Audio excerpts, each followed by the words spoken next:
আসসালামু আলাইকুম।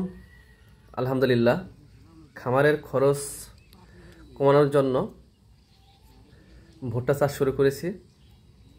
কারণ আমাদের খামারে দানাদার খাদ্যর জন্য বেশ কিছু কিছু আমাদের আইটেম প্রয়োজন হয়। ভুট্টা, গম, খেসারি, মুসুরি এবং সয়াবিন।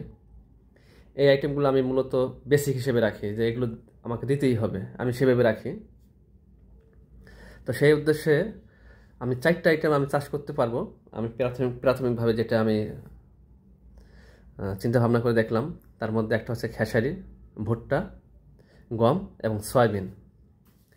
তো আমাদের জমির একটু সমস্যা ছিল, এবার জমি ব্যবস্থা হয়ে গেছে। এটা বাড়ির কাছে, আমাদের বাড়ির একেবারে পিছনে। আর ওই দূরে দেখা যাচ্ছে ওটা হচ্ছে আমাদের ঘাসের জমি, নেপিয়ার পাকচন ঘাস। এবং ঘাসের পাশাপাশি যেহেতু আমাদের জমি এখানে 1.5 বিঘা জমি পাইছি, আমাদের এখানে 42% বিঘা, তার 1.5 বিঘা জমি এখানে। তো খেসারি এবং ভুট্টা চাষ শুরু করছি আলহামদুলিল্লাহ। তবে ভুট্টা চাষ ক্ষেত্রে আমার একটু খারাপ লাগছে, কারণ যখন ভুট্টাটা রোপণ করা হয় তখন আমি এখানে ছিলাম না। আব্বা যাদেরকে কন্ট্যাক্ট দিয়েছিল তারা বলছিল তারা লাগাইতে পারে, কিন্তু আসলে তারা লাগাইতে পারে নাই। কারণ ভুট্টা লাগাইতে গেলে আসলে এখন তো ভুট্টা বীজ রোপণ করা হয়েছে, ভুট্টা গাছ না। ওনাদের নাকি পূর্বের অভিজ্ঞতা ছিল, কিন্তু ওনারা সেইভাবে কাজ করতে পারে নাই, লাইন বাঁকা ছিল। আমি বলেছিলাম যে একটা লাইন থেকে একটা লাইনের 20 থেকে 22 ইঞ্চি, একটা গাছ থেকে 8 থেকে 10 ইঞ্চি, এর মধ্যে হলেই হবে। কিন্তু ওনারা একটা গাছ থেকে গাছের ডিস্টেন্স ঠিকই রাখছে, কিন্তু লাইন থেকে লাইন ডিস্টেন্স ঠিক ছিল না। এমনও হয়েছে 15 ইঞ্চি, 14 ইঞ্চি এরকম হয়ে গেছে, এবং লাইনটা ছিল আঁকা বাঁকা। আর সবচেয়ে গুরুত্বপূর্ণ যেটা আমার রিকোয়ারমেন্ট ছিল যে উত্তর দক্ষিণে হবে লাইন, ওনারা করছে পূর্ব পশ্চিমে। যাই হোক, সব কিছু মিলে তারপরও গাছের গ্রোথটা ভালো আসছে। জানি না ফলন কেমন হবে। এখানে আমরা কাবেরী 54 ভুট্টা বীজটা রোপণ করছি। আর এখানে যেটা দেখতেছেন আপনারা, এটা একটা বিষয়, খুব অনেকে আমাকে দেখে মানে জমি দেখে বলতেছিল যে কি লাগাইছো, ভুট্টা নাকি বাইলা শাক।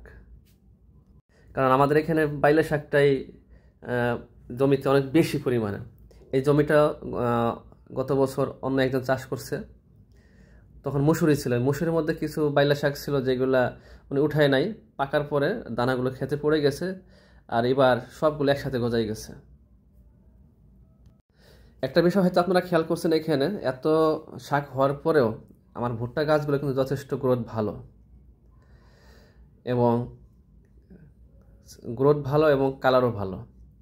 এটার কারণ হলো যে আমরা সার পানি ছিটেই দিচ্ছি পুরো ক্ষেতে, যার কারণে শাকগুলো সার পানি পাইছে, একেবারে মানে ঘাসের মতো উঠে গেছে, ভুট্টার মতো উঠে গেছে। ও নিজেকে ফসল মনে করে ও নিজে নিজে বেড়ে গেছে।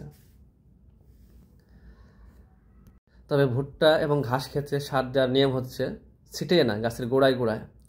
তো এরপর আমরা গাছের গোড়ায় গোড়ায় কীভাবে সার দেবো সেই ভিডিও আমরা আপনাদের মাঝে প্রকাশ করবো ইনশাল্লাহ। তো সব কিছু মিলিয়ে দেখা গেছে এখানে আমাদের যখন ভুট্টাটা রোপণ করি তখন আমি না থাকার কারণে কিছু ভুল ত্রুটি এখানে ছিল। কারণ নিজের কাজ নিজে না থাকলে নিজের মতো হবে না, এটাই স্বাভাবিক।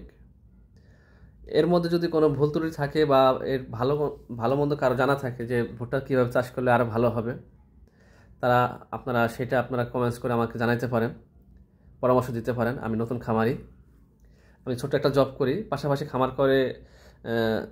করা শুরু করেছি যে যেন একটা ভালো কিছু করা যায়। কারণ চাকরি ছেড়ে দিয়ে আমি খামার করতে আসিনি, চাকরির পাশাপাশি আমি খামার শুরু করেছি।